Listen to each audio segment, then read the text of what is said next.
Fonctionnaires de l'État, de la ville de Paris ou des collectivités territoriales, les conservateurs du patrimoine appartiennent à l'encadrement supérieur de la fonction publique. Le conservateur du patrimoine est placé au sein d'une institution patrimoniale ou à sa tête. Il a pour mission d'étudier, de classer, de conserver, d'entretenir, d'enrichir et de valoriser le patrimoine culturel. Il œuvre à sa diffusion auprès du plus large public et veille par ses recherches à enrichir la connaissance que l'on a de l'histoire, mais aussi de la matérialité des œuvres, des fonds et des collections. Le conservateur du patrimoine peut exercer dans plusieurs spécialités, on en compte 6. Le conservateur de la spécialité archéologie contribue à la connaissance et à la gestion du patrimoine archéologique. Le conservateur de la spécialité archives assure la collecte, le classement, la conservation et la communication des archives définitives. Troisième spécialité, les monuments historiques. Au sein des directions régionales des affaires culturelles, ce qu'on appelle les DRAC, le conservateur de la spécialité monuments historiques veille à la protection, à l'entretien, à la restauration du patrimoine monumental, ainsi qu'à sa mise en valeur. Il peut s'agir d'immeubles, d'objets mobiliers ou d'ensembles historiques mobiliers. Le conservateur de la spécialité inventaire recense, étudie, fait découvrir et contribue à enrichir et à protéger le patrimoine des régions de France sous toutes ses formes, mobilier et immobilier, rural et urbain, civil et religieux, technique et scientifique. Le conservateur de la spécialité musée travaille le plus souvent dans des musées. Il est chargé de la conservation, de l'étude, de l'enrichissement, de la mise en valeur et de la diffusion des collections dont il est responsable.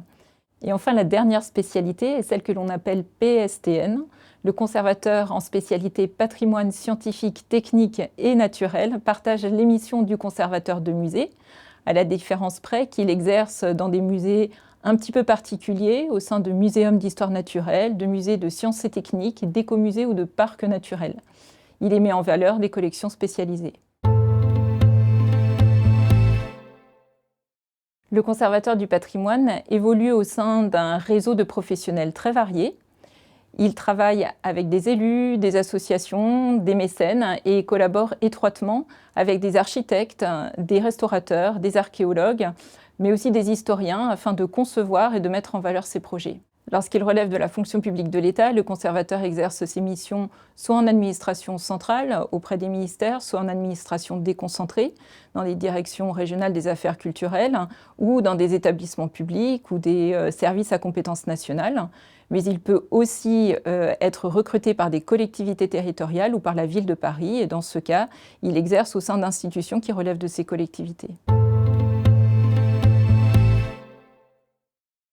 En France, le métier de conservateur du patrimoine repose sur une double expertise, à la fois scientifique et administrative, ce qui le distingue de la plupart des modèles internationaux. En effet, dans de nombreux pays, la recherche et l'étude du patrimoine est confiée à des universitaires, le plus souvent docteurs en histoire de l'art ou en archéologie, tandis que la gestion des institutions patrimoniales relève d'administrateurs rompus au management. La nécessité de concilier ces différentes compétences, à la fois l'expertise scientifique, mais aussi cette compétence managériale, a conduit à la création en 1990 d'une école d'application accessible sur concours et d'une durée de 18 mois. Elle fait alterner enseignement théorique, exercices appliqués et stages pratiques pour permettre aux futurs conservateurs d'acquérir à la fois les connaissances métiers, mais aussi les compétences nécessaires à l'exercice de leur mission. Cette formation est également ouverte sur dossier à des professionnels étrangers qui viennent y suivre un parcours international d'une durée de 6 mois.